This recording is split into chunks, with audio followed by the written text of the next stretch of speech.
Okay, today we're going to do two different things I found surprisingly hard to get information on. There's some videos on it, but the first thing is just how to get a particle to do something on a collision event. And then the second one is how to transfer information from a particle to a blueprint. The kind of bonus thing we're going to do is how to actually read the surface type on the particle impact, which you actually don't need to transfer it to the blueprint to do. You can do that on the collision event itself. So notice, I'm going to turn off one of these so it's a bit cleaner. So notice the color of the particle is different for every surface it impacts here. And the debug is through a blueprint, just so I can spit out the print string. But notice it's giving you a different surface ID, which corresponds to the physics surface type right here. So for me, I have concrete on surface type 1, surface type 2 is wood, and surface type 3 is grass. And by the way to do that is you just open up your material and the physics material is right there. You can make a new one, and then you just set the surface type, which will, this little list here, will default to any surface type you have listed under your project settings. So that's what it's reading through. This one I don't think I actually have. It is grass, but I don't think I've set it up. Yeah, see? So it just defaults to default, which on this particle is just blue. Okay, so we're gonna start. We're gonna kind of work from hardest to easiest. So we're going to start off, I am doing this in 4.27 just because it's easier to migrate upward, but a lot of this will work in the other one. We're just going to label this, we'll label a new particle system, that's okay. Okay, we're going to add an emitter, and we are actually going to add a fountain. I'm going to drag some of these over to the other screen so I have them as reference. I'm going to give you a quick overview of the working particles. We can close this.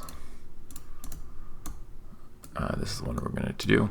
So this is the particle system. I'm doing it with both a mesh and a sprite. The one we're going to set up today is going to be a sprite, just because it's a little bit simpler, but the mesh isn't different at all. You just add a mesh instead of a sprite. This is the hit detector, which is just a blueprint where we have the particle in here, right there. And it actually uses a receive particle data, which is a interface right here, that the interface in correspondence with this export particle data to blueprint. And then typically you have to set up a user setting, and you can put that in there. As long as you have the settings right, it will trigger this event. You do have to set this blueprint as this variable though. As long as you have that though, then this event will trigger on whatever the condition to export is. Be a little bit careful with this. So notice this is the physics collides per frame, which is if you scroll down in parameters. So physics collides per frame. Notice there's actually two of these. One is collision query and response 001. This one won't actually work. So you want this one as that variable, not this one down here. The other variable I'm going to point out, since I missed this, so I'm going to mention it early in the video and we'll go over it when we actually set it up, is this one right here. Collision material index. That is going to be the information that gives you the surface type that we were talking about earlier. This one actually returns the same. So for some reason these two are the same, but this one down here, these two are not the same. So I'm not entirely sure why that is. To be honest, this is somewhat new to me as well. We were solving it for one of our projects. The use case we had was we had some shell casings and we wanted the shell casings when they hit the ground to make a noise, which I actually have here. They're just a bit annoying. Let's see if this will actually, I have it turned off since it actually works in editor as well, even if you're not simulating. So notice when it hits the grass, it makes grass noise. When it hits the wood, it makes wood noise. When it hits the concrete noise. Yeah, but it's annoying, so I'm turning it off. Yes, but this is the material index, so that's how to do that. Okay, so we got our new system. I'm just going to, the first step I'm going to do here, I'm basically just going to strip this particle down. Let me move this over here to the basics, so that way, okay. So the things we don't need, the spawn rate, we're just going to reduce it greatly. We'll do like 3 and maybe 2, a little slower. We don't need sphere location, that kind of scatters it a little bit. The velocity cone, we're just going to set this to, we're just going to add a velocity like that. And we'll give this a value like 900. Seems to work well. Before we get too deep into this particle, I'm just going to create a blueprint. I'm not going to name any of these. Not a good practice, but where this is more of an overview than an actual tutorial. I just want a place on the internet where this is all here. Okay, I'm actually going to pull this one out.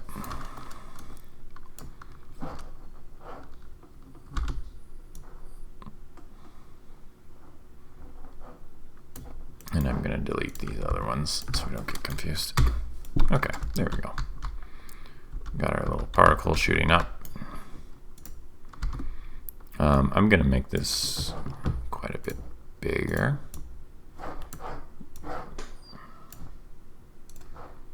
Okay. So in the initialize, notice we have a lifetime. I don't need this to be random. I want some consistency. So I'm just going to put direct set instead of random.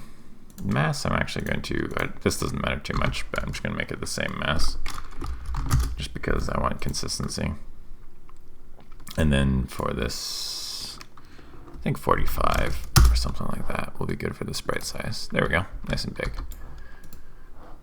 Okay, so we got the velocity, we rotated it, got the sprite size, particle, gravity, drag, all that's good. Okay, I'm going to turn off the scale. Okay, we are going to add some collision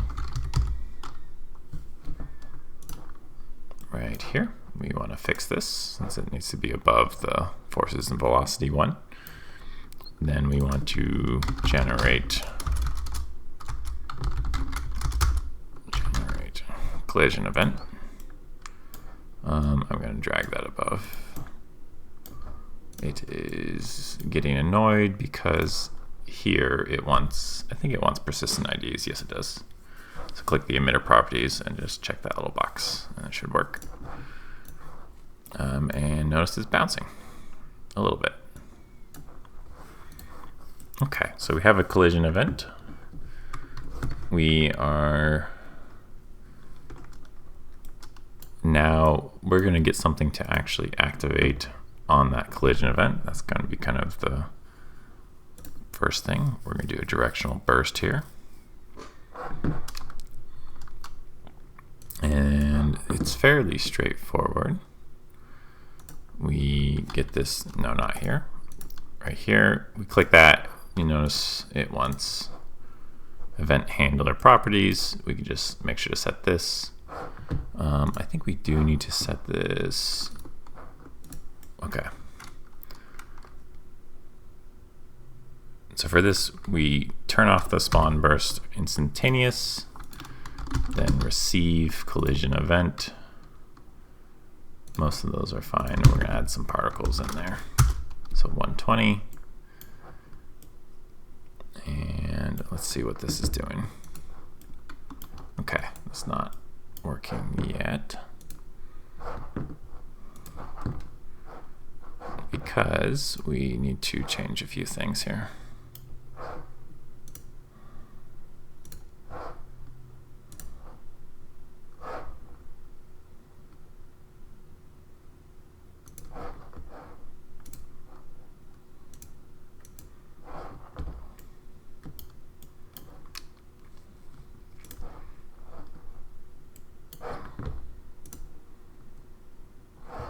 Okay, so for receive, turn off these, just eliminating variables.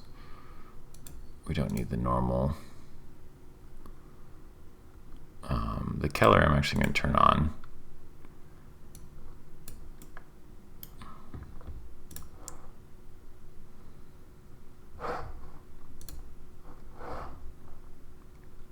We do want to, let's see, under the generate collision event, I think that's normal.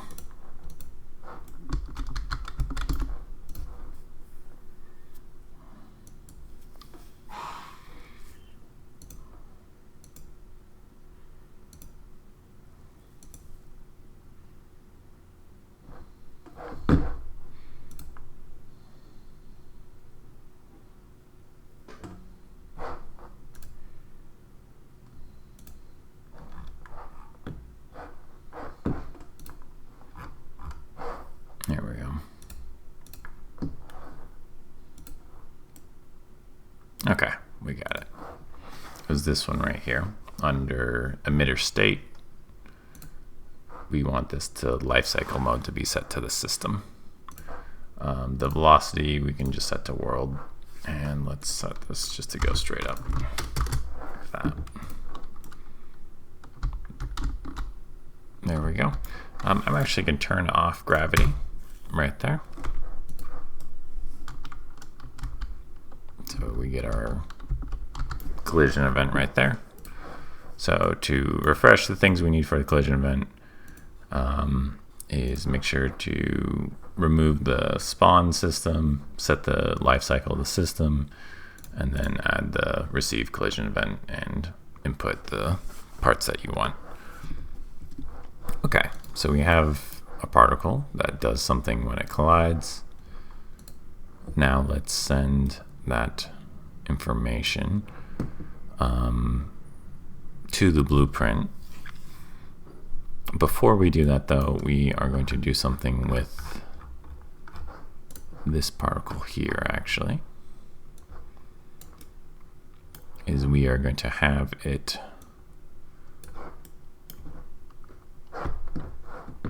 we're going to make a scratch pad here. So the way to do that is basically we are going to do something with this right here, the material index. Mostly our scratch pad we're going to make is going to basically be just to kind of show that we can do something with this index, and then we will send it to the blueprint to debug. So I'm just going to set the particle Keller. I'm going to do select, and then the index is what we're going to input here, but we're going to add a few additional. So if we press this little plus button at the bottom, so we'll make it blue by default. We are then going to, for the member in our, this is just going to be gray since that's concrete.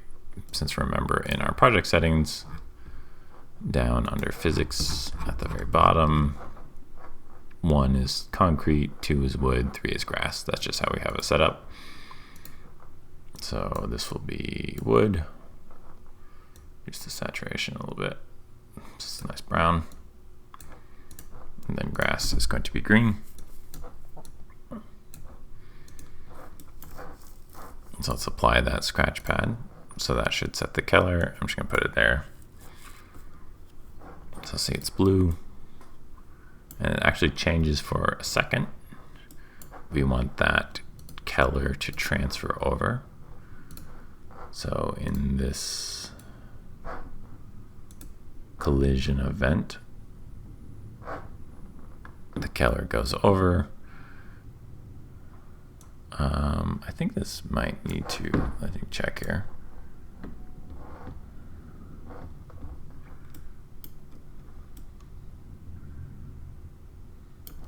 Let's put this above the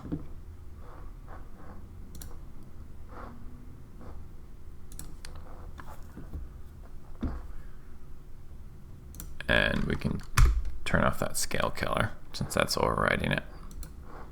There we go. See, so I don't think this actually matters. You can put that at the bottom. You would think it would matter, but it kind of doesn't. So notice it turns brown on the frame it hits, and it turns the particle, and we can tell it's working because if we move it back a little bit, green. See, so it is reading the material ID. This is kind of hard to debug though. You kind of have to know what you're doing to get this set up correctly. So the way to, at least I find an easy way to debug this is it's nice if you can send it to a blueprint and you can like print string and see if the data is working correctly. Luckily, Unreal actually has a totally built-in system for this. It is literally called export particle data to blueprint. The way to get that kind of to work is you just make a object here, call it blueprint, set that under here. It does kind of warn you, being like, hey, this is kind of complicated. I think it's fairly resource expensive. I don't think you want to be doing this for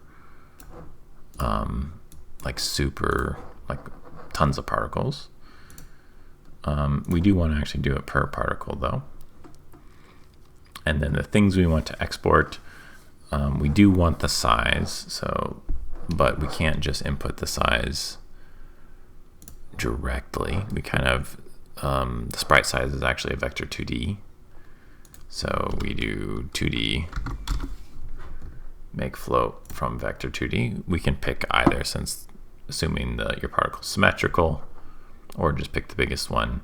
And then this is where we can put the sprite size right there. For this one, what you can do is you do make vector and then int make float from int, and then the int, this is where you can actually grab the material ID right here, this one, and we just have to remember it's under X. Okay, so within the blueprint, I'm going to delete these. I'm going to cheat just a little bit here, but I will walk you through it. I'm going to, I can't do that yet. Let's grab the interface. So this is going to be called Niagara particle callback handler. So notice that shows up here. I'm just going to paste all this in here though. This is going to be this, the particle system. We are setting the variable right here, and then we need to make sure to feed in the blueprint, just self, get reference to self. This is, we just right click here, do implement event, should give us this, set up a for each loop. I like to break the data, and then we're doing a sphere trace. Remember the size, and remember the velocity. It labels that it as velocity, but that's this one. You can put in whatever data you want. So we're not actually using it for velocity. We don't care about velocity. We threw in the material surface type right there. The thing we are missing though is we do actually need a condition. So this little checkbox, and this is this one. So physics collides this frame. We put that there. Remember, don't use the other one. That that will not trigger the event correctly. So if we simulate, let's see if this works. It might not. Nope, there it is. And then we're also debugging here. So whenever it hits, having it register the hit, and then appending in the additional data we want, which is the X vector. It's starting to get fairly long video, but I did want to just put this out there. I'm not super experienced with particles and scratch pads and that sort of thing, but just kind of, I think this was one of the first projects that kind of showed me the depth of things that you can do within Niagara itself, which was really cool to see. I'm sure there's a million other things, and I'm sure a lot of this people already know, but I had trouble finding information, so just want to help contribute to that if I can. If you do have any questions in the comments or better suggestions on how to handle these types of systems, or maybe there's like a really bad reason to do it this way, like maybe like this warning right here is actually like mentioning something really important. You should only do this in extreme situations, but other than that, it seems like a pretty cool thing to mess around with. All right, catch you later.